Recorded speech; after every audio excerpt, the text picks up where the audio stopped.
Este párrafo, el curso del dinero, nos va a hablar de cómo el dinero, la mercancía dineraria, opera como vehículo de los intercambios, como autopista a través de la cual los intercambios se pueden realizar. Esto quiere decir que cuando un productor de mercancías quiere, recordemos que un productor de mercancías fabrica o produce mercancías que a él no le hacen falta, eh, y que necesita vender, necesita cambiar por las que a él sí le hacen falta. Esta es una de las características de una sociedad con división del trabajo. Cuando hay división del trabajo, los seres humanos producimos cosas que a nosotros no nos sirven para cambiárselas a los demás por las cosas que necesitamos, ¿no? Esto tiene sus ventajas, pues la especialización, el abaratamiento de costes, pero también tiene muchos peligros y muchas desventajas en la medida en la que arroja a los seres humanos a la dependencia recíproca. Ujú. Claro, yo ahora para vivir dependo de todo lo que hacen los demás, ¿no? Ya ni el profesor puede vivir de sus clases, ni el albañil puede vivir de poner ladrillos, porque los ladrillos no se comen, las clases no se comen, eh, pero es que el fabricante, el productor de naranjas, tampoco puede vivir de comer naranjas, ¿no? Necesita huevos, necesita ladrillos, necesita montones de cosas que tiene que intercambiar en el mercado. ¿Cómo intercambia esas cosas en el mercado? Hombre, pues lo podría hacer a través del trueque, pero el trueque exige una transacción inmediata, en tiempo y lugar, lo que hace absolutamente inoperativos los intercambios en una sociedad compleja de división del trabajo. Es inviable que todos los seres humanos, todos los que tenemos ladrillos, vayan a cambiar por huevos y por naranjas en el mismo momento todo lo que necesitan. Eso es absolutamente imposible de realizar. Moriríamos de hambre y de sed en horas.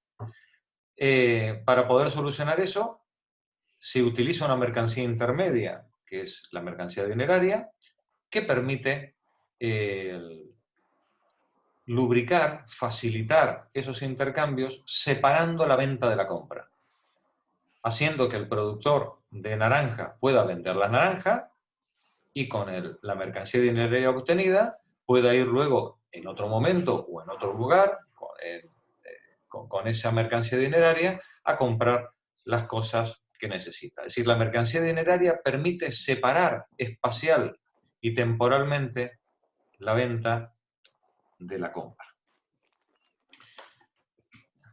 Y aquí es donde empieza el análisis de Marx. Cuando en la figura MDM, mercancía, dinero, mercancía, el primer productor vende su mercancía, la cambia por dinero, para con ese dinero, pues luego comprar una nueva mercancía, se ha producido un cambio en la posición de las mercancías. La mercancía, en este caso, las naranjas que llevaba el señor, las cambió por dinero, que fueron, las naranjas fueron a parar a las manos del comprador, y el dinero que tenía el comprador en el bolsillo fue a parar a las manos del vendedor de naranjas. Y este señor, con el dinero que obtuvo de vender las naranjas, va y compra huevos en el mercado.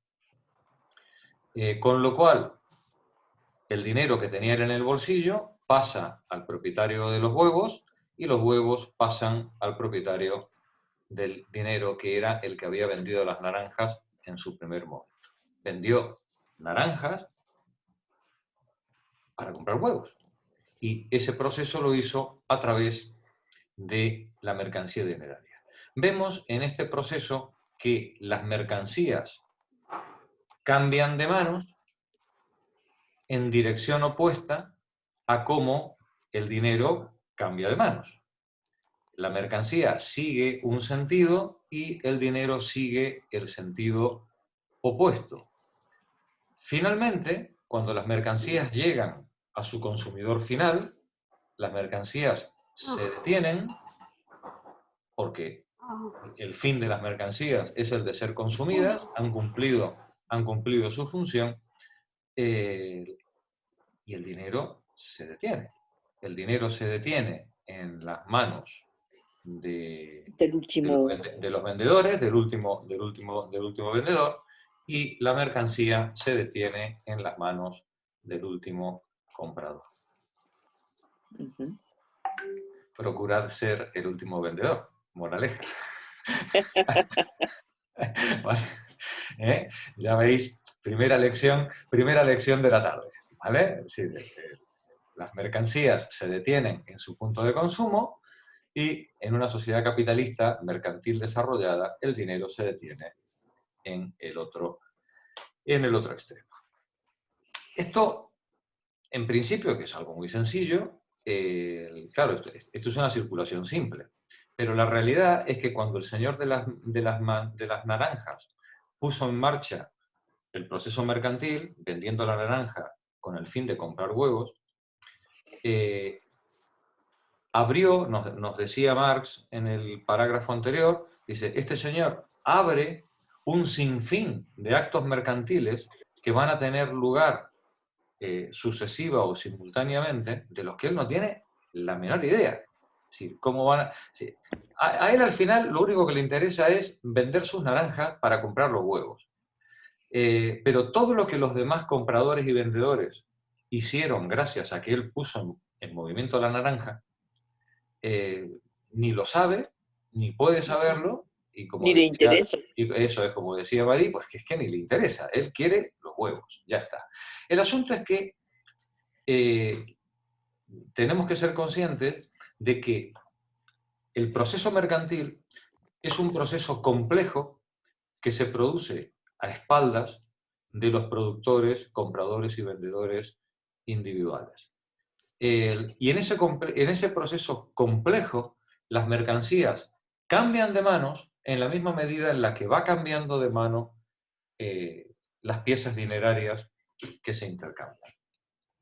A ese intercambio de piezas dinerarias le llamamos el curso del dinero. El dinero sigue un curso que es el curso opuesto al curso de las mercancías. En principio, uno debería pensar que si las mercancías que se están vendiendo en el mercado son 100 euros, deberíamos tener 100 euros en mercancía dineraria para poder realizar esos intercambios. En principio, uno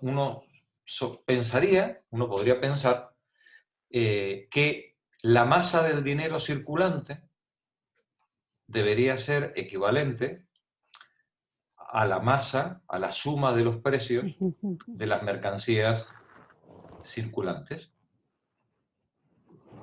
Por tanto, cuando analizamos el curso del dinero, deberíamos preguntarnos por la cantidad de dinero que, en última instancia, no es otra cosa que representar los valores de las mercancías que están en circulación. Para que las mercancías puedan ser intercambiadas, debería haber piezas dinerarias suficientes como para permitir que esas mercancías puedan ser intercambiadas. Fijaos que se pueden dar dos circunstancias. Que el señor de las naranjas las venda para comprar huevos, el señor de los huevos venda los huevos para comprar naranjas, o venda los huevos para comprar mantequilla, que a su vez el de la mantequilla la vende para comprar leche, el de la leche la vende para comprar madera, y el de la madera la vende para comprar las naranjas. El proceso es el mismo, solo que lo hemos hecho más largo, ¿no? Y entonces uno podría preguntarse, ¿cuánto dinero hace falta para producir todos esos intercambios? Una vez nada más. Una cantidad determinada que pasa de manos en manos. Por ejemplo, suponiendo que que la naranja valiera lo mismo que la mantequilla, la leche, supongamos 2 euros, ¿no? teóricamente con 2 euros, con una masa monetaria de 2 euros, yo podría hacer todos los intercambios siempre y cuando fueran sucesivos. Claro, Porque si resulta que se están haciendo cambios simultáneos, con 2 euros no puedo hacerlo. no. ¿Eh? Si solamente hubiera 2 euros en circulación, la gente se tendría que esperar a que A los que dos... uno haya cobrado para Claro, a, poder. a que tu vendedor haya cobrado, ¿no? Para que tú puedas acceder a su mercancía. Entonces vemos que el curso del dinero no solamente depende de la masa de los precios en circulación, sino que depende de la masa monetaria y depende de la velocidad de los movimientos mercantiles. El curso del dinero está afectado por la velocidad del movimiento del dinero. Si los intercambios son sucesivos, los intercambios son muy lentos, todo el mundo se tiene que poner a la cola para esperar cobrar o para esperar vender, pero si los intercambios son simultáneos, eh, se puede multiplicar la velocidad de los intercambios en la misma medida en la que la gente demande comprar o vender si existe masa monetaria disponible. De donde vemos que la masa monetaria disponible tiene una enorme importancia en la fluidez de los mercados. Cuando hay poca masa monetaria, los mercados están, como decirlo, atrancados. Los mercados no, se atascan cuando falta masa monetaria. ¿Qué pasa cuando se produce un corralito? Por ejemplo, cogiendo el ejemplo de Argentina, ¿no? Del año 2000, ¿no? ¿Qué pasa cuando se produce un corralito? Claro, que la gente tiene el dinero en el banco. El banco no da el dinero. Y entonces el panadero tiene el pan recién horneado, pero no lo puede, no lo puede vender, salvo que lo haga a crédito, porque sus clientes no tienen masa monetaria en sus bolsillos para poder comprar la mercancía. Entonces vemos que cuando falta masa monetaria en el mercado, puede tener efectos devastadores para los intercambios mercantiles en el sentido de ralentizar y estropear, echar a perder, arruinar no solamente a numerosos productores, sino arruinar a la vida de los consumidores que no pueden acceder a los bienes de consumo imprescindibles para poder mantenerse con vida. Vemos entonces que hay 3 elementos: la masa de los precios de las mercancías a intercambiar, la masa monetaria que tiene que reflejar en cierta medida los intercambios simultáneos que en una sociedad dada se están dando en cada momento, y el tercer factor, la velocidad del curso del dinero, que por cierto en nuestra época es vertiginosa. Ya la gente no cambia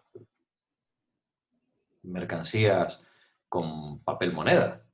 Solamente los pobres como nosotras somos los que usamos papel moneda, ¿no?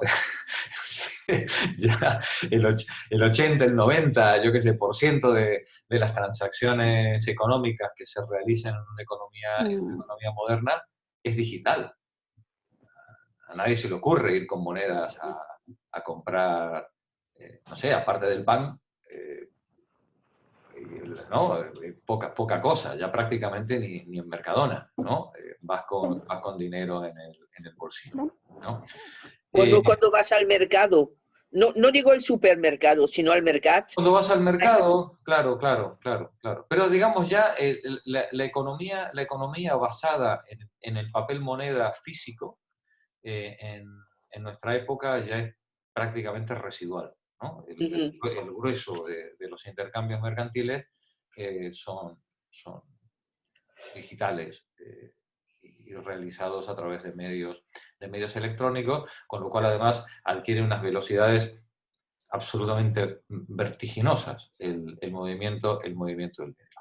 Con todo, nos va a decir Marx que sea cual sea la velocidad del curso del dinero y sea cual sea la suma de los precios que esa masa de dinero tiene que representar para que los intercambios se puedan realizar, la masa monetaria en circulación está dada.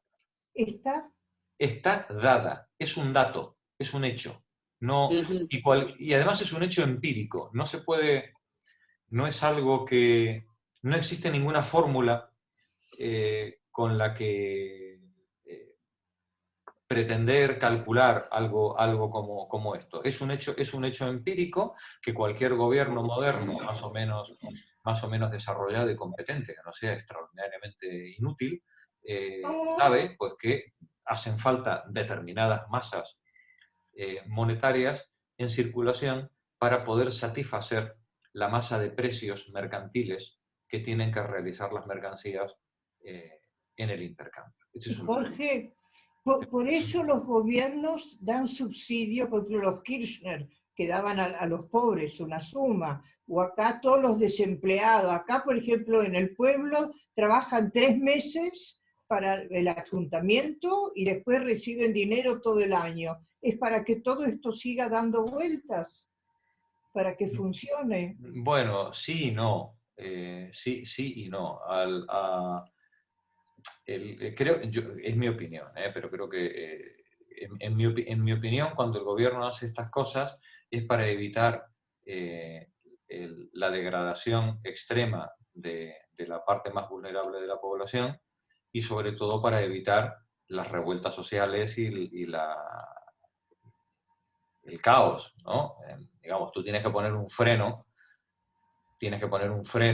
a la pobreza para evitar que, bueno, pues que la gente se harte, ¿no? O por lo menos contener ese hartazgo de alguna manera, ¿no? Cuando las políticas monetarias funcionan de otra manera. Las políticas monetarias funcionan en la economía actual, en las corrientes teóricas actuales, que son bastante chapuceras, funcionan de la siguiente manera.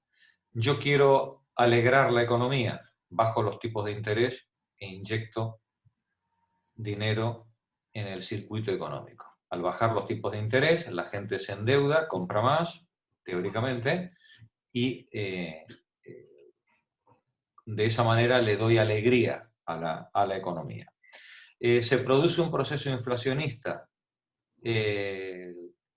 aumento los tipos de interés, retiro dinero del mercado, enfrío la economía y consigo contener la devaluación monetaria. ¿Por qué? Porque decíamos antes que la masa del dinero en circulación tiene que ser relativamente equivalente a la masa de los precios a realizar, a la masa de las mercancías que se están vendiendo. Cuando hay más masa circulante de dinero que mercancías en circulación, puede producirse un fenómeno inflacionario. Puede producirse una depreciación de la moneda en la medida en la que hay mayor demanda, hay más demanda de bienes de consumo que los bienes de consumo disponibles, y entonces se disparan los precios de los artículos en venta y se puede producir un proceso inflacionario. Total, que la masa de las mercancías circulantes tienen que tener una equivalencia en la masa de dinero circulante. Si hay más masa monetaria que las mercancías circulantes, se puede producir un fenómeno inflacionario. Se puede producir, tampoco quiere decir que se produzca. Ahora lo aclararé. Y si hay menos masa monetaria que las mercancías que están puestas a la circulación, se puede producir un atasco en el sistema mercantil que imposibilite que el circuito mercantil funcione y que se estropeen muchas mercancías o que muchos productores no puedan realizar sus precios de producción. Decía antes que se puede producir inflación en el caso de que exceda la masa monetaria a las mercancías circulantes, pero también se puede producir un estímulo a la productividad. Podría ocurrir, y es lo que sostiene la teoría monetaria moderna, y es lo que sostienen, por ejemplo, nuestros economistas más avanzados en este momento en España, de Mato a Garzón y el profesor Navarro. Sí, el profesor Navarro. Es decir, lo que vienen a sostener los economistas más progresistas es que se pueden hacer estímulos económicos mediante incrementos de masa monetaria que estén dirigidos a la producción y no al consumo. Por ejemplo, ayudas a una cooperativa de producción, una cooperativa agraria, un taller mecánico, ¿no? Es decir, o inclusive una renta básica incondicional bien correctamente dimensionada, podría, por el solo hecho de aumentar la masa de dinero disponible, podría tener un efecto rebote en la producción, estimulando... Y crear puestos de trabajo. Claro, estimulando digamos, la fabricación, la producción de nuevos valores de uso que antes no se podían producir porque no había consumo. No había consumo porque no había dinero. Es la serpiente que se come la cola. Claro, entonces digamos que si bien debe haber un cierto equilibrio entre la masa monetaria y la masa de valores a intercambiar, ese equilibrio es fluctuante, es relativo y tiene sus ajustes, tiene sus mecanismos de ajuste en los que se puede intervenir políticamente. ¿Vale? Se puede intervenir políticamente, para bien y para mal. ¿Vale? La economía no es desde luego ni mucho menos una mano invisible que regula los intercambios. Cuando dejamos que la mano invisible regule los intercambios, lo que termina ocurriendo es que hay una mano invisible, y que no es precisamente la de la economía, ¿no? La que nos mete la mano en el bolsillo a todos y nos mangonea, ¿no? Y suele tener nombre y apellido, aunque sea invisible, aunque no le veamos, ¿no? Es decir, suelen ser personas bastante destacadas las que se ocupan de todo eso. Pues bien, este parágrafo, el curso del dinero, trata de esta cuestión, trata de la relación entre la masa de mercancías o de valores mercantiles, la masa monetaria que debe representar esa masa de valores mercantiles y cómo los productos pasan de manos de los productores a sus destinatarios, los consumidores, mientras que el dinero sigue el camino contrario, desarrollando lo que en economía se llama el curso del dinero, que está afectado por tres factores: la masa de los precios, la masa de las mercancías y la velocidad de los intercambios. ¿Vale? Más o menos. ¿Sí? Bien, vamos entonces a la lectura. Marx me temo que no va a ser tan... También yo lo he simplificado mucho. Marx afina mucho más en el texto, evidentemente, ¿no? De lo que yo he hecho. Yo he hecho un poco un esquema, ¿no? Del problema. Vamos a la lectura. Miriam, empieza tú misma, por favor. Vale. El curso del dinero. El cambio de forma en el que se opera el intercambio de sustancias entre los productos del trabajo MDM determina que en un mismo valor configure en cuanto mercancía el punto de partida del proceso y retorne como mercancía al mismo punto. Por ende, este movimiento de mercancías es un ciclo. Por otra parte, esa misma forma excluye el ciclo del dinero. Su resultado es el constante alejamiento del dinero con respecto a su punto de partida, no su retorno al mismo. Mientras el vendedor retiene la figura transmutada de su mercancía, o sea, el dinero, la mercancía se encuentra en la fase de su primera metamorfosis. o solo ha dejado a sus espaldas la primera mitad de su circulación. Cuando se contempla el proceso Cuando se de completa. se completa el proceso de vender para comprar, el dinero de nuevo se ha escapado de las manos de su poseedor originario. Seguramente, si después de comprar la Biblia el tejedor vende el lienzo una vez más, el dinero volverá a sus manos. Pero no retorna a través de la circulación de las primeras 20 varas de lienzo, que, antes bien, lo hicieron pasar de manos del tejedor a las manos del vendedor de Biblias. Si regresa es a causa únicamente de que el mismo proceso de circulación se renueva o reitera para cada nueva mercancía y finaliza, en este caso, como en los anteriores, con el mismo resultado. La forma impartida directamente al dinero por la circulación mercantil, pues, consiste en su constante alejamiento del punto de partida, su pasaje de manos de un poseedor de mercancías a las de otro, o su curso, currency course de la moneda. El curso de la moneda. Es decir, en todo intercambio mercantil, las mercancías van en un sentido y el dinero va en el otro sentido, cambiando de manos en el sentido opuesto. Gracias, Miriam. Continúa, Magdalena. El curso del dinero muestra una repetición constante y monótona del mismo proceso. La mercancía siempre está al lado del vendedor.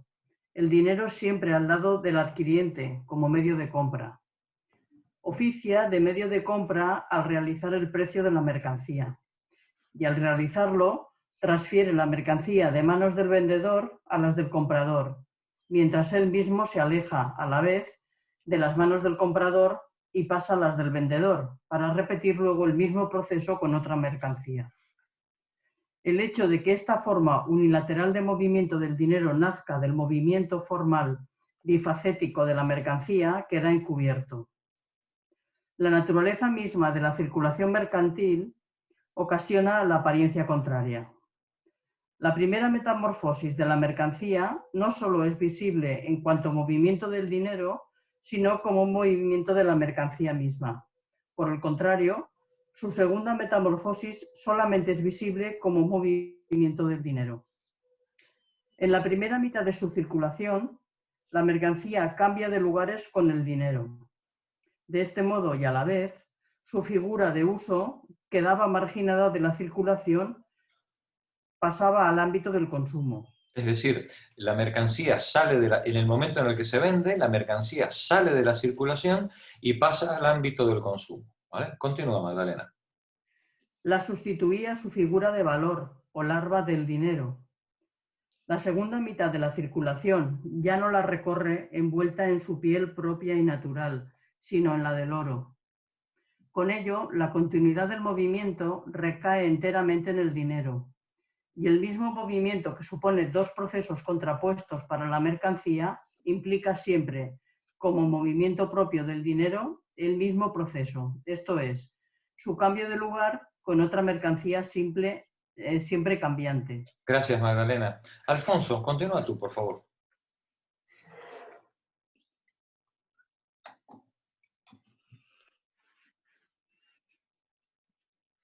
Voy.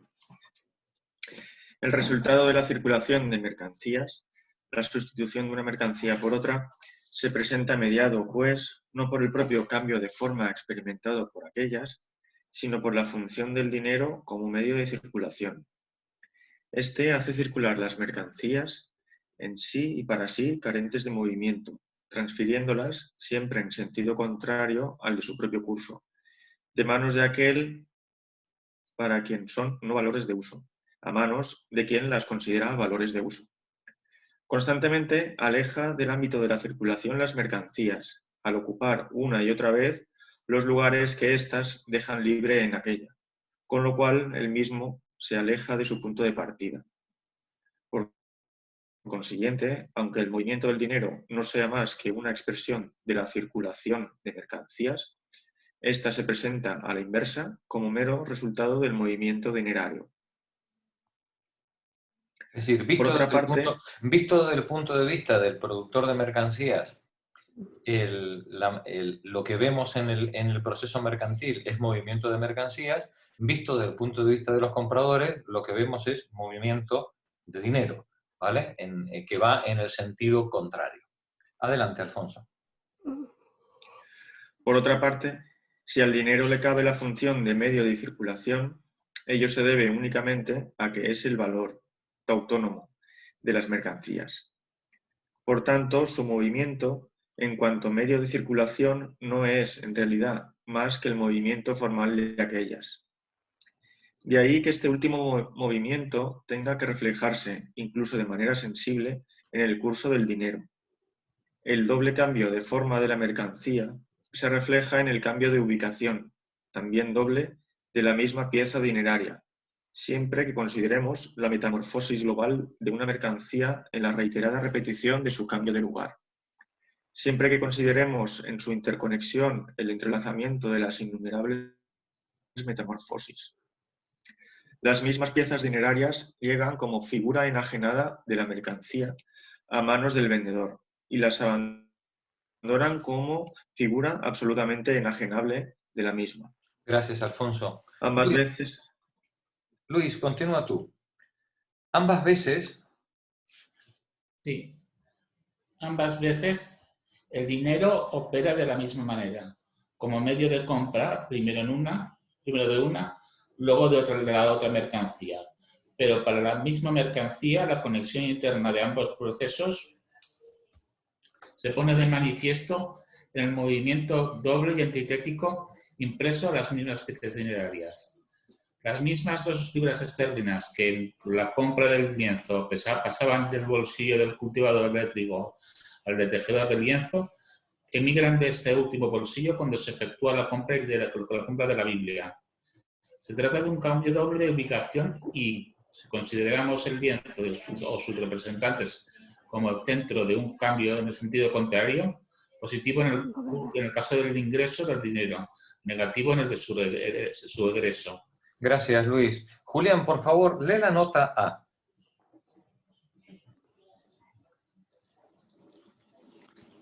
En la cuarta edición, el pasaje que va desde el doble cambio de forma hasta el de su egreso dice así. Así, por ejemplo, el lienzo transforma primero su forma mercantil en su forma dineraria. El término final de su primera metamorfosis, mercancía-dinero, la forma dineraria se vuelve luego el primer término de su última metamorfosis, dinero-mercancía, de su reconversión en la Biblia. Pero cada uno de estos dos cambios de forma se opera a través de un intercambio entre mercancía y dinero, que cambian recíprocamente de ubicación. Las mismas piezas dinerarias llegan como figura enajenada de la mercancía a manos del vendedor y las abandonan como figura absolutamente enajenable de la misma. Cambian dos veces de ubicación. La primera metamorfosis del lienzo pone estas piezas en el bolsillo del tejedor. La segunda las extrae de allí. Los dos cambios formales opuestos de la misma mercancía, pues, se reflejan en el doble cambio de lugar en sentido contrario del dinero. ¿Veis cómo en la cuarta edición, tanto en la tercera como en la cuarta edición, Engel, que son ediciones a cargo de Engel se ha dado cuenta, porque se ve que además se lo han dicho, y las notas de Marx que habían quedado a su muerte, pues también seguramente así lo indicaban, que había párrafos especialmente oscuros que merecían ser reescritos de una manera más amplia, más desarrollada, para hacer más comprensible el texto. Estas notas, que son de tercera y cuarta edición, son muy interesantes porque nos dicen con otras palabras, o intentan expresar con otras palabras, lo que Marx había escrito en la primera versión, ¿no? A veces son notas de Marx y a veces son reelaboraciones hechas por Engel para clarificar algún pasaje, ¿no? Continúa la lectura, Elena.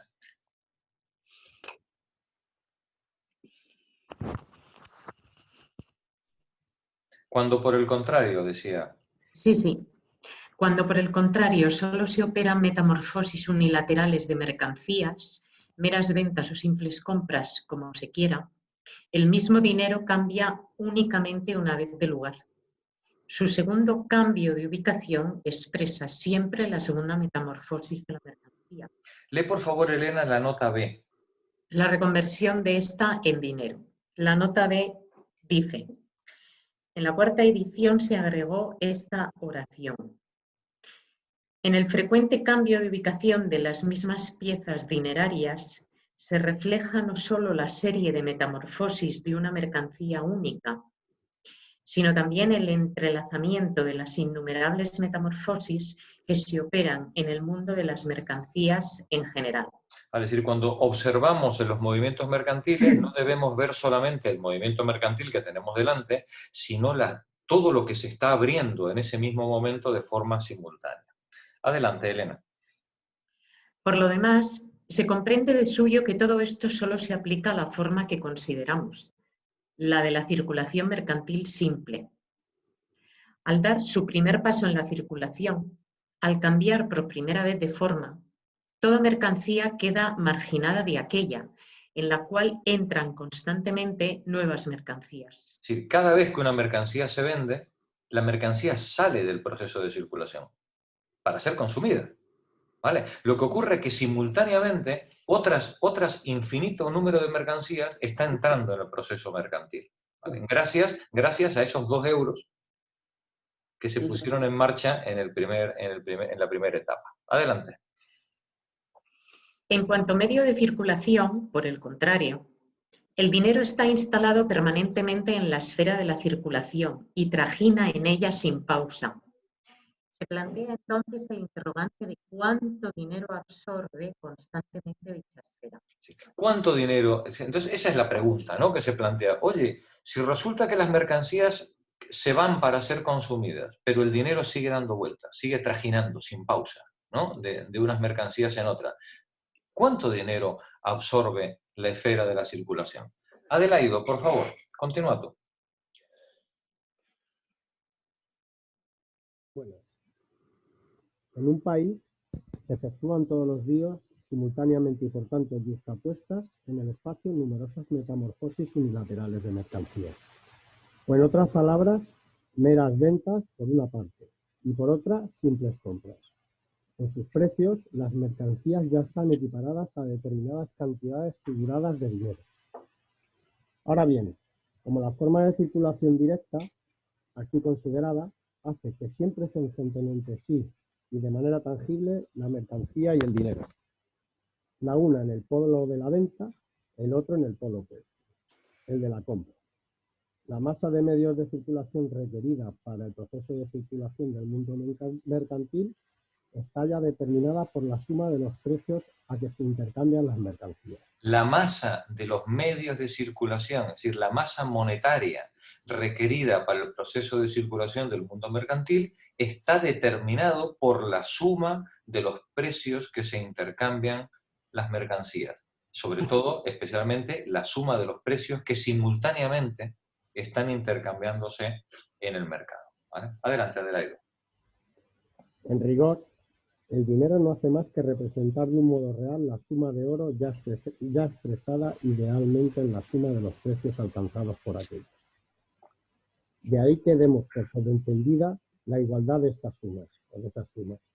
Sabemos, no obstante, que a valores constantes de las mercancías, sus precios varían juntamente con el valor del oro, del material dinerario. Suben proporcionalmente a la baja de este último y bajan cuando el mismo sube. Es decir, si la mercancía dineraria es una mercancía más, los precios de las mercancías subirán o bajarán todas de forma paralela, ¿no?, en función de cómo se valorice o se deprecie el precio de la mercancía utilizada como intercambiador. Claro, cuando pensamos en el oro, esto es muy evidente, pero cuando lo vemos como papel moneda, la cosa se resiste más.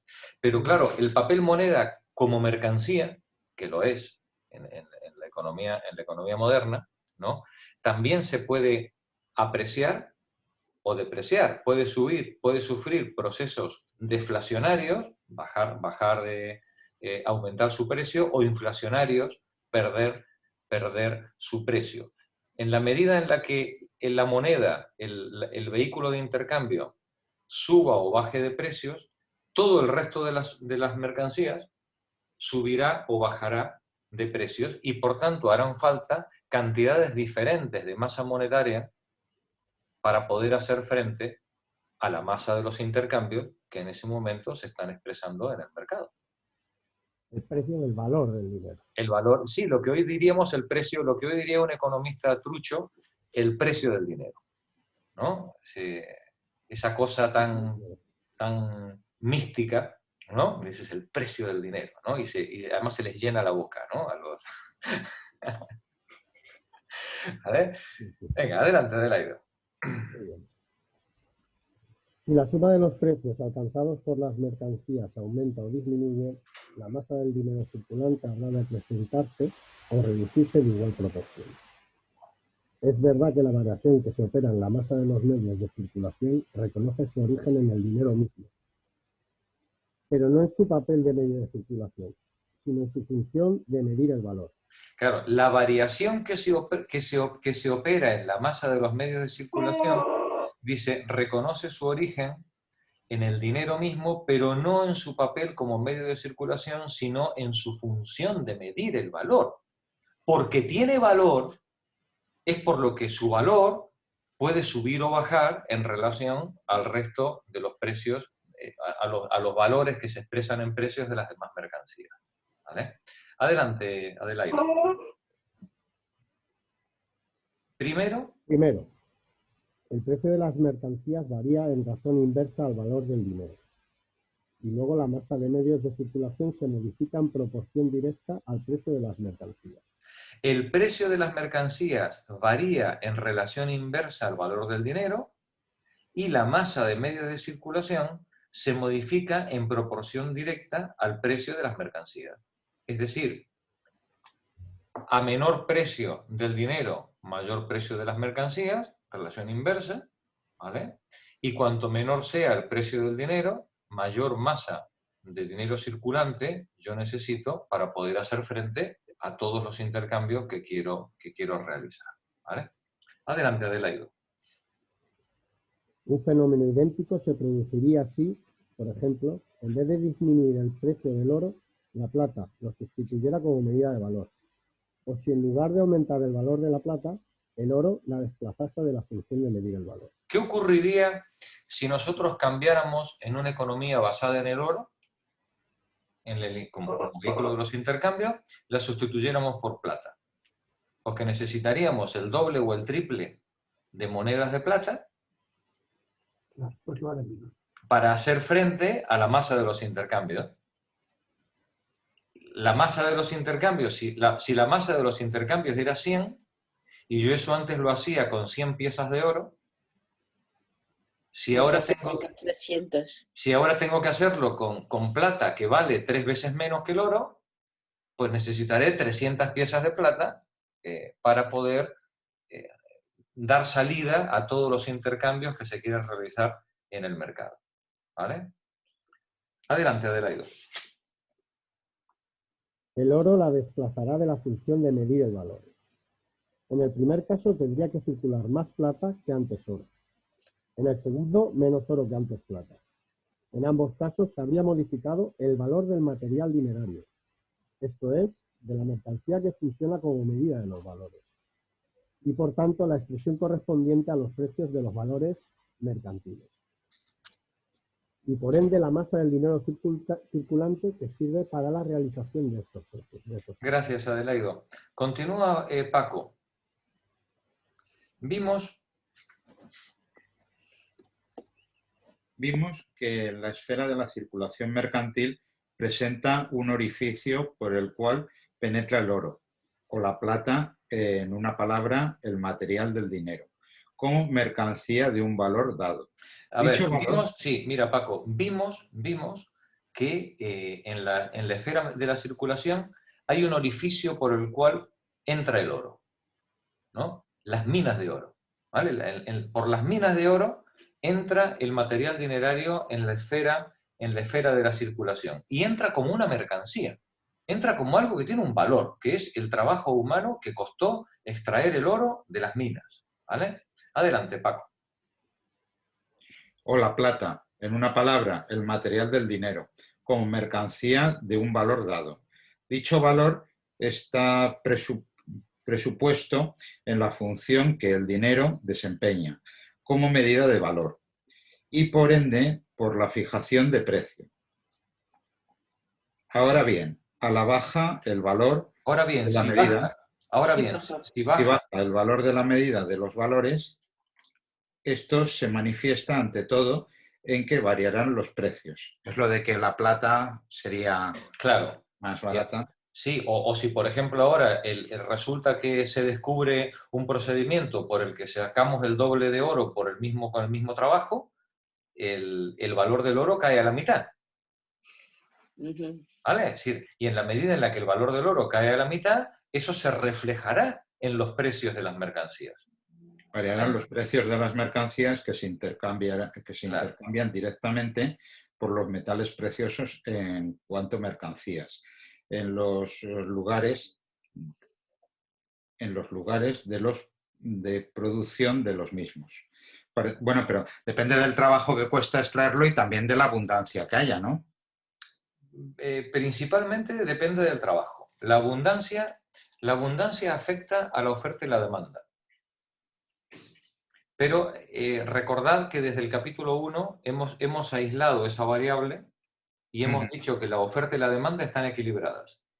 Porque a nosotros lo que nos interesa es conocer el valor y cómo opera el valor dentro de los intercambios mercantiles, ¿vale? Suponemos que la oferta y la demanda están equilibradas, ¿vale? Es verdad que la oferta y la demanda pueden alterar los precios, pero la oferta y la demanda, Paco, no pueden afectar su valor. ¿Sí? Claro, sí. Sería como si fuera como joya, por ejemplo, sí que variaría, ¿no? Claro, como joya sí, porque es otra cosa, ¿no? Es decir, pero por ejemplo, una joya, el oro como joya, tiene valor, independientemente de su precio, porque tiene un enorme trabajo de orfebrería, ¿no? O hay un señor picando diamantes o incrustando las piedras preciosas en el oro, ¿no? Entonces, dices, al final, ¿cómo se compone el precio de una joya? Pues se compone por el coste del material que se ha consumido y por el coste del trabajo artesanal que hay en la producción de esa joya. Claro. Independientemente de eso, luego en nuestra sociedad Disney, como dice Miriam, además está la marca, está el esnobismo, hay otro montón de elementos que pueden modificar el precio. Pero estamos hablando de valor, ¿vale? Es decir, y el valor de una mercancía alrededor del cual fluctúa el precio solamente se puede justificar en base a la cantidad de trabajo humano que en su cadena de producción tiene acumulado. ¿Sí? Particularmente en los estadios menos desarrollados de la sociedad burguesa. Durante mucho tiempo, una gran parte de las demás mercancías seguirán tasándose conforme al valor anticuado. Ahora ilusorio de la medida de valor. No obstante, a través de la relación de valor que media entre ambas, una mercancía contamina a las otras. Los precios áureos o argénteos de las mercancías se nivelan paulatinamente con arreglo a las proporciones determinadas por sus propios valores, hasta que, en conclusión, se estiman todos los valores mercantiles conforme al nuevo valor del metal dinerario. ¿Qué nos dice aquí Marx? Que cuando se produce un cambio en el origen, en ese orificio de entrada de la mercancía dineraria, cuando se produce un cambio, ese cambio se expresa primeramente en los primeros intercambios, es decir, no es automático en toda la sociedad y en todo el mercado. Esa mercancía dineraria, al incorporarse al mercado, se incorpora ya con una tasación, con un valor que es expresado en un precio diferente. Y poco a poco, esa mercancía dineraria que ha entrado en el mercado desde esos orificios de la periferia, va contaminando, como en oleadas, ahora oleadas pandémicas, ¿no? Va contaminando el resto de las mercancías a medida que se van produciendo los intercambios. ¿Qué es lo que le suele ocurrir a los ahorristas como nosotros? Es decir, a todos los pobres, que somos los últimos en enterarnos. ¿Vale? Cuando nosotros teníamos ahorrados, teníamos todos nuestros ahorros de la abuelita y todo, de nuestro trabajo y todo eso, en ese valor seguro que nos habían dicho que eran, yo qué sé, los sellos postales. Hacedme memoria, por favor, todos los robos que nos han hecho. Las .com, ¿no? Dólares, yen, ¿no? Teníamos nuestros pequeños ahorritos ahí guardaditos en el oro, en la plata. ¿Cuándo nos enteramos de que la mercancía dineraria se ha depreciado? Pues cuando ya... Cuando ya no podemos hacer absolutamente... Cuando ya se ha depreciado, que ya no tiene valor. Claro. Y entonces llegamos un día y decimos, ay, pues a ver, resulta que mis acciones o mi lingote vale la mitad de lo que valía hace 2 años atrás. Ay, cabrones, me habéis engañado. Oye, las acciones de Bankia. Las acciones de Bankia, ¿no? Claro, ¿quién se lo sabe a esto? El que está posicionado en el orificio de entrada de la mercancía dineraria. El banquero. El banquero. ¿Vale? Ese se la sabe antes que todos nosotros. ¿Vale? Sí. Y por eso pueden hacer sus operaciones y siempre caer de pie como los gatos, ¿no? Es decir, ellos siempre ganan. Información privilegiada. ¿Pero esto no se llama delito de iniciado? O de enterado, no sé, délit d'initié en francés. Es una manera elegante. Es una manera elegante de llamarlo, sí. Cuando te enteras antes que la gente normal de cambios que van a haber en ciertas industrias y te aprovechas de este conocimiento que no tienen los demás para o vender o comprar en función de tus intereses. Información privilegiada. Bueno, sí, en español sería más información privilegiada. Sí. Decíamos que este proceso de nivelación... Este proceso de nivelación se ve acompañado por el incremento incesante de los metales preciosos, que afluyen en reemplazo de las mercancías intercambiadas directamente por ellos.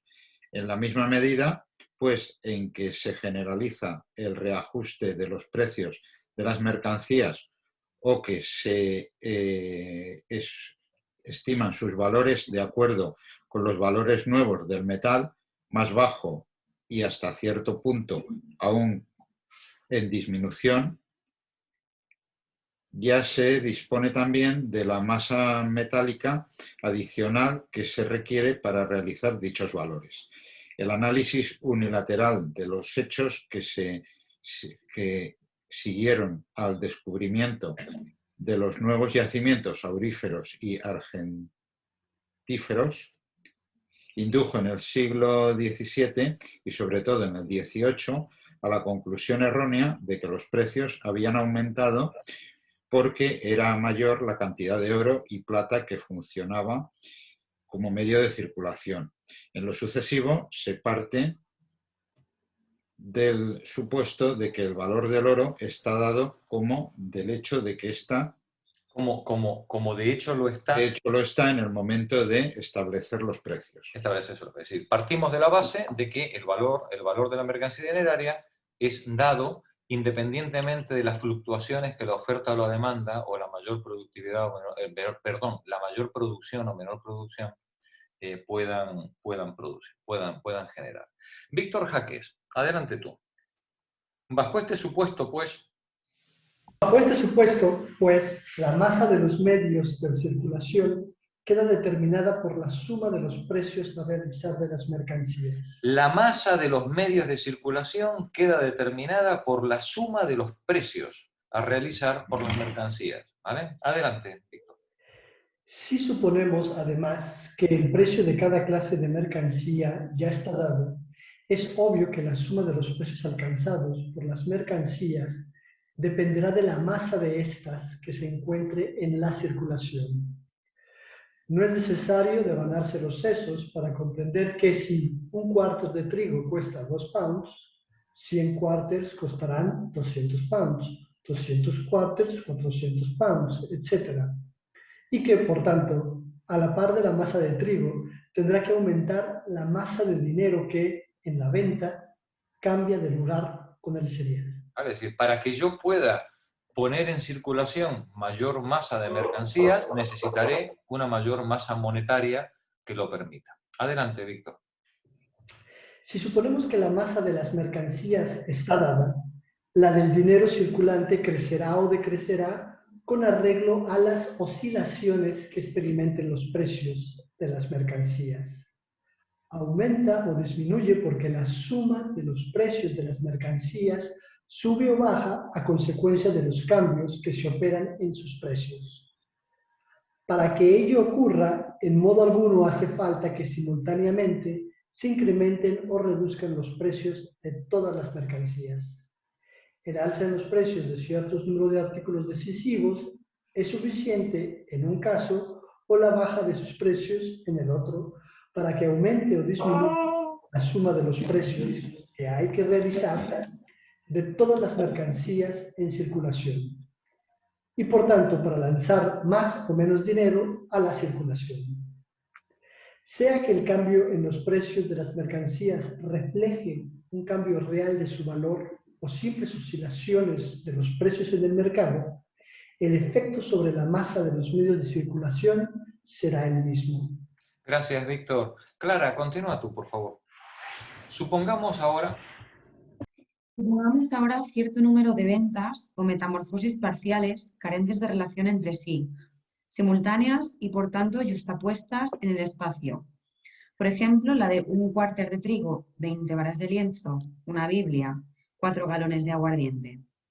Si el precio de cada artículo fuera de 2 libras y por tanto la suma de los precios a realizar igual a 8 libras, tendría que entrar a la circulación una masa dineraria de 8 libras. Por el contrario, si las mismas mercancías fueran eslabones de la serie de metamorfosis que ya conocemos, un cuarter de trigo, 2 libras, 20 varas de lienzo, 2 libras, una Biblia, 2 libras, 4 galones de aguardiente, 2 libras, tenemos que 2 libras hacen circular por turno las mercancías, realizando sucesivamente sus precios y por tanto también la suma de estos, 8 libras, para reposar por último en el bolsillo del destilador. Al final el que se lleva el gato al agua, ¿no?, es el del aguardiente, ¿no?, que es el que se queda con las 2 libras. Adelante, Clara. Las 2 libras, pues, realizan 4 recorridos.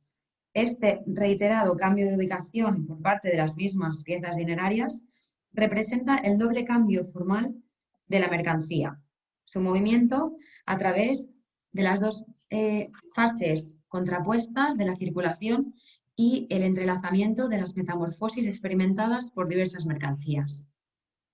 Las fases antitéticas, complementarias entre sí, a través de las cuales discurre ese proceso, no pueden estar espacialmente yuxtapuestas, sino sucederse unas a otras en el tiempo. Las fracciones de tiempo constituyen la medida que se aplica a la duración del proceso, o en otras palabras, el número de los recorridos de las mismas piezas dinerarias en un tiempo dado mide la velocidad del curso dinerario. Vale, es decir, las fracciones de tiempo en las que se realizan los intercambios nos permiten medir la velocidad del curso dinerario. ¿Vale? Adelante, Clara. Digamos que el proceso de circulación de aquellas 4 mercancías dura, por ejemplo, un día. Tendremos entonces que la suma de precios que hay que realizar será de 8 libras. La cantidad de recorridos de las mismas piezas dinerarias a lo largo del día, 4. Y la masa de dinero circulante, 2 libras. O sea que para una fracción determinada del tiempo que dura el proceso de circulación, la relación será la siguiente. Suma de los precios de las mercancías. Dividido. Ahí Vale. os falta una raya, ¿vale? En el libro Sí. falta una raya. Suma de los precios de las mercancías dividido número de recorrido de las piezas generarias de la misma denominación, igual, ¿vale? Igual a la masa del dinero que Eso. funciona como un medio de circulación. La vigencia de esta ley es general. Sin duda, el proceso de circulación de un país en un periodo dado abarca, por una parte, numerosas ventas, compras o metamorfosis parciales, dispersas, simultáneas y espacialmente yuxtapuestas, en las que las mismas piezas dinerarias solo cambian una vez de ubicación y no efectúan más que un recorrido. Y por otra parte, muchas series de metamorfosis con una cantidad mayor o menor de eslabones, de las que algunas se desenvuelven paralelamente y otras se entrelazan con las vecinas, y en las cuales las mismas piezas dinerarias ejecutan recorridos más o menos numerosos. Gracias, Clara. Monse, continúa tú, por favor. No obstante, el número total de los recorridos efectuados por todas las piezas dinerarias que se encuentran circulando y tienen la misma denominación permiten obtener el número medio de los recorridos que efectúa cada pieza dineraria o la velocidad media del curso del dinero. La masa dineraria que, por ejemplo, se lanza al comienzo del proceso diario de circulación está naturalmente determinada por la suma de los precios de las mercancías que circulan al mismo tiempo y yuxtapuestas en el espacio. Pero dentro del proceso, por así decirlo, a una pieza dineraria se la hace responsable de la otra. Si una acelera la velocidad de su curso, se aminora la de la otra, o incluso ésta se aparta por completo de la esfera de la circulación, ya que dicha esfera solo puede absorber una masa de oro que, multiplicada por el número medio de recorridos efectuados por su elemento individual, equivalga a la suma de precios que ha de ser realizada. Por consiguiente, si aumenta el número de sus recorridos, decrecerá su masa circulante. Si disminuye el número de los mismos, aumentará su masa. Como, dada una velocidad media, está dada la masa del dinero que puede funcionar como medio de circulación, basta con lanzar a la circulación, por ejemplo, una cantidad determinada de billetes de 1 libra para retirar de aquella otros tantos soberanos, un juego de manos que todos los bancos conocen a la perfección.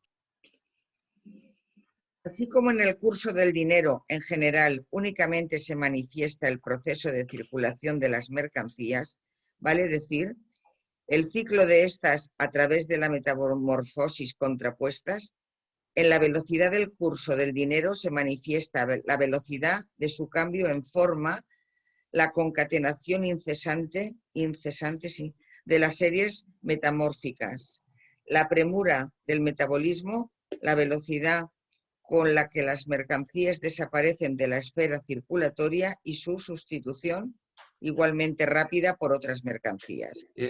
Permíteme, Monse, así como en el curso del dinero en general únicamente se manifiesta el proceso de circulación de las mercancías, vale decir, el ciclo de estas a través de las metamorfosis contrapuestas, compra-venta, en la velocidad del curso del dinero se manifiesta la velocidad de su cambio de forma, la velocidad de la forma mercantil a la forma dineraria, la concatenación incesante de las series metamórficas, la premura del metabolismo, la velocidad con la que las mercancías desaparecen de la esfera circulatoria y su sustitución igualmente rápida por otras mercancías. Adelante, Monse. En la velocidad del curso dinerario, pues, se manifiesta la unidad fluida de las fases contrapuestas y complementarias. Transformación de la figura de uso en figura de valor y reconversión de esta en aquella, o unidad de los dos procesos de la compra y la venta. A la inversa, en la reducción de la velocidad del curso dinerario, se pone de manifiesto el hecho de que esos procesos se disocian, se vuelven autónomos y antagónicos, el hecho del estancamiento del cambio de formas y por consiguiente del metabolismo. Vale. En la velocidad del curso del dinero se pone de manifiesto la unidad del fenómeno de la compraventa, la unidad fluida de la compraventa. Cuando el curso del dinero se reduce, se estanca, la venta de la compra se separan, yo ya no vendo para comprar, sino vendo para guardar el dinero, ya no me lo gasto, ¿vale?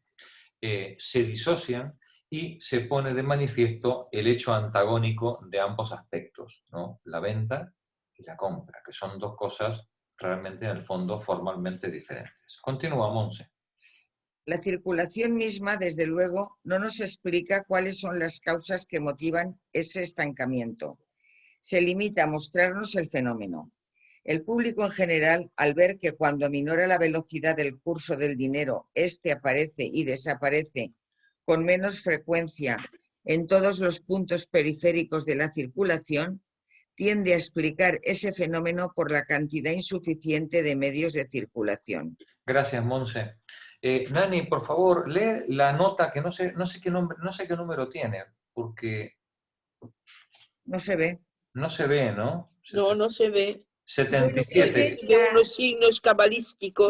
Tiene unos signos, sí. Creo que es 77, sí, es 77, solo que está mal impreso, sí, 77. Sí. Adelante, Nani.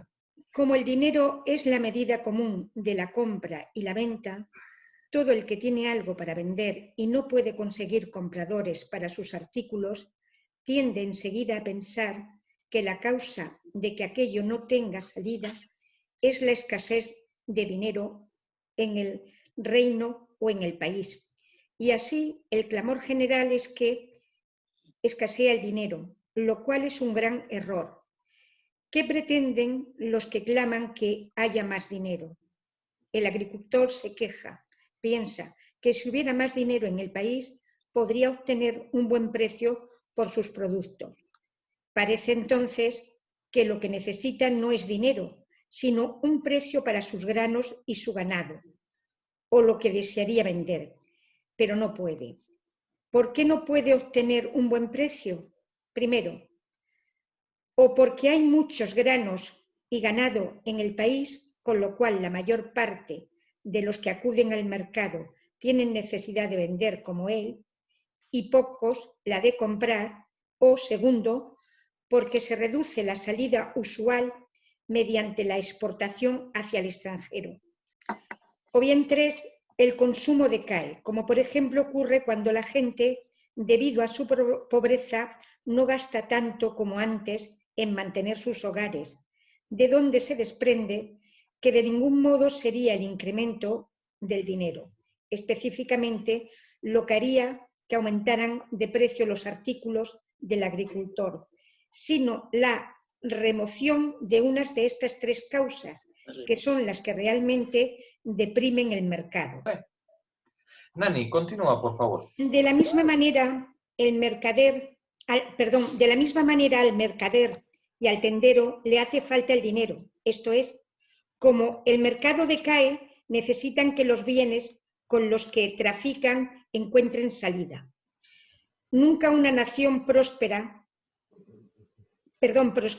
mejor que cuando las riquezas pasan rápidamente de unas manos a otras. Vale.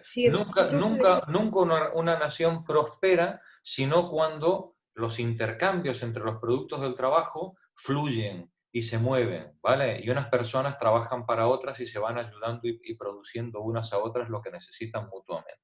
¿Vale? Exacto.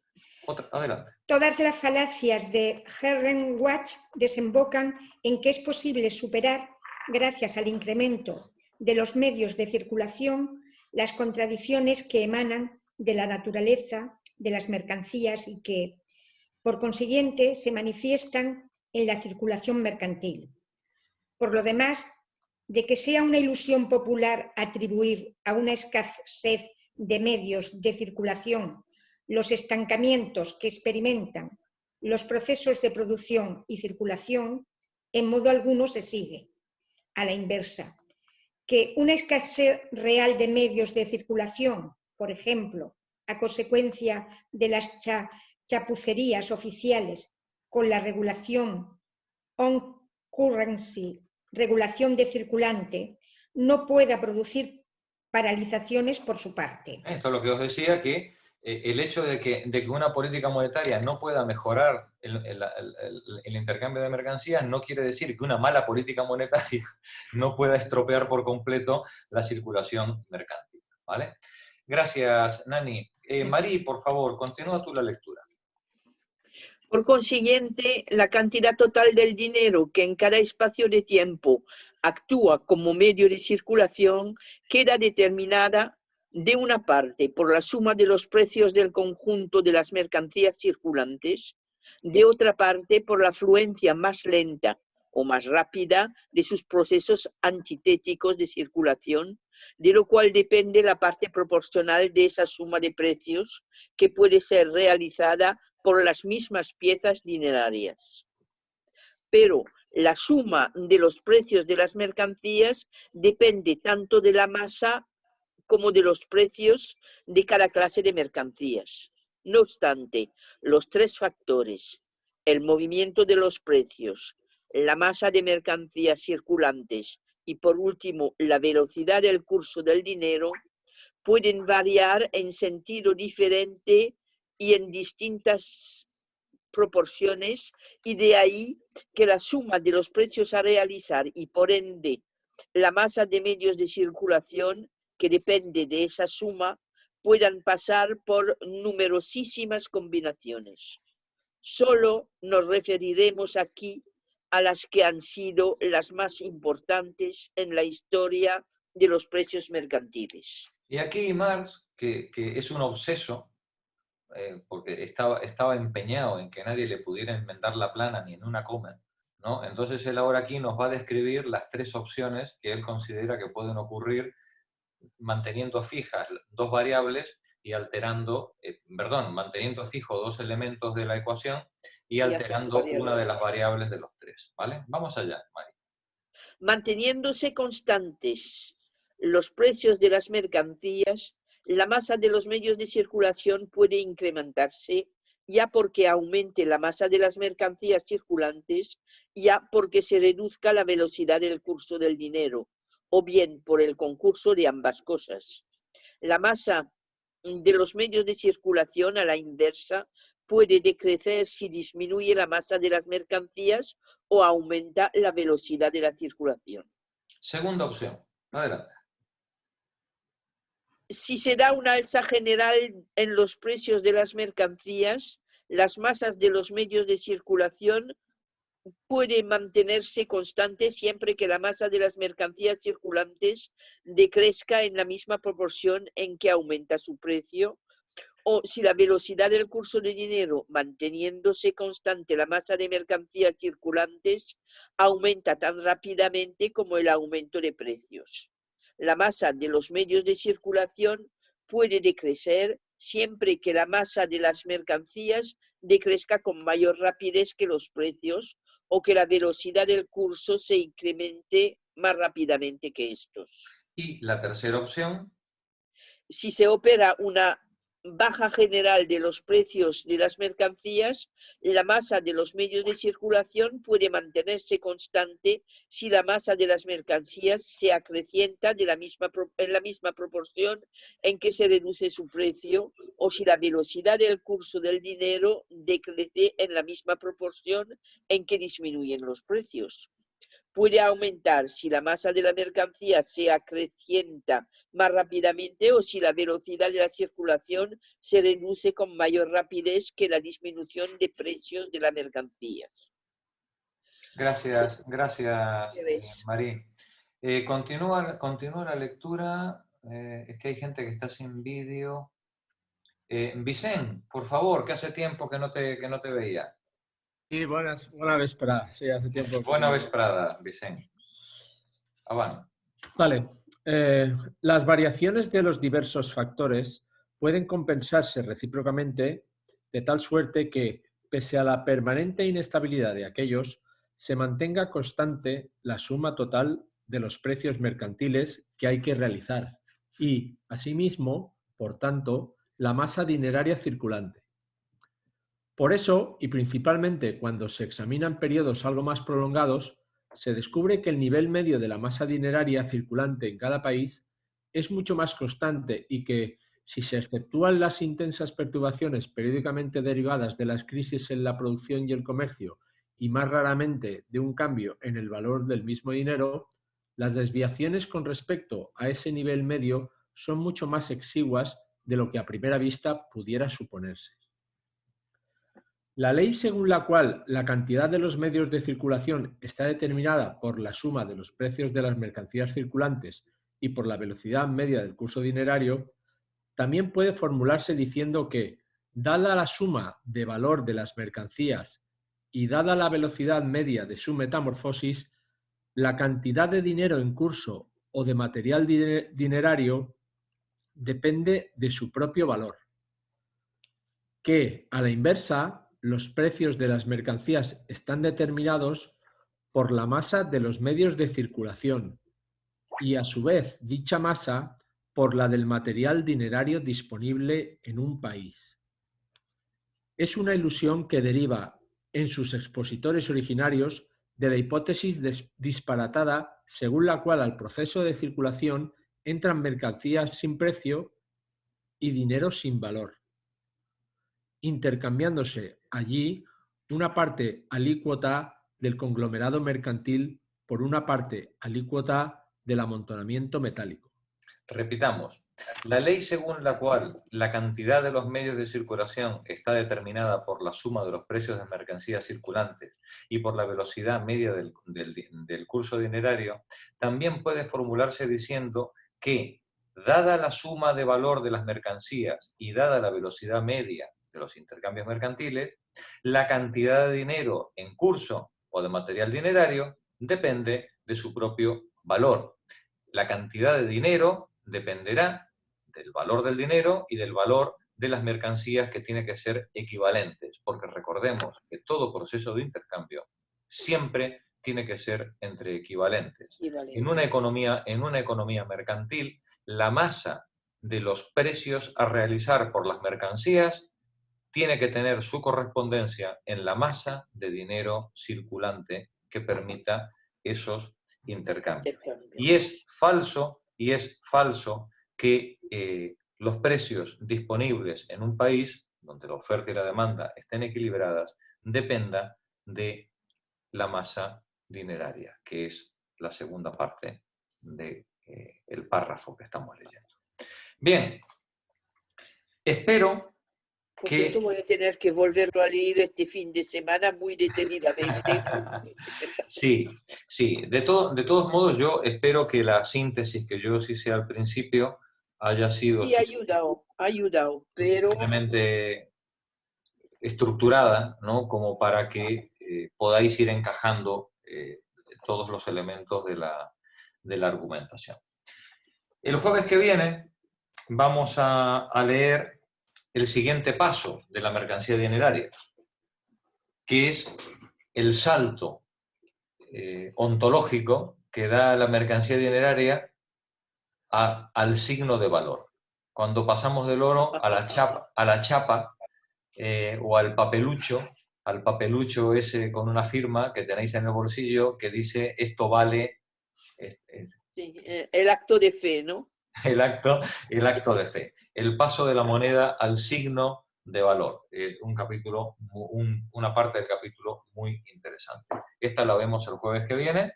Si le queréis echar un vistazo previo, mejor. Y si no, pues nada, pues yo, como siempre, haré un resumen antes de empezar y a partir de ahí la lectura. ¿Cómo vais, chicas? Pues hoy un poco liada, pero... Bien, va bien. Es que hay que trabajarlo. Se va intuyendo sí. el asunto. Sí, vale. Pero hoy ha sido un capítulo más difícil, sí. Cuando crees que por fin ves algo, otra vez no. Difícil no. La espiral, Monse, la espiral. Yo creo que es un capítulo engorroso, no es difícil, es sencillo. Lo que pasa es que para ver la sencillez hay que masticarlo, al final es álgebra. Esto es pura, es aritmética de eso. No es difícil, es sencillo. Monse, No me imites, Miriam, no me imites. La introducción también ayuda a entenderlo.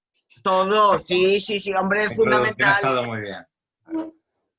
Bueno, seguimos el jueves que viene. Buena será semana. la página 152, ¿no? Hasta luego. Buenas noches. Cuidado mucho, chicas. Buena Hasta la semana que nit a viene. todos. Mañana seguimos en Egipto.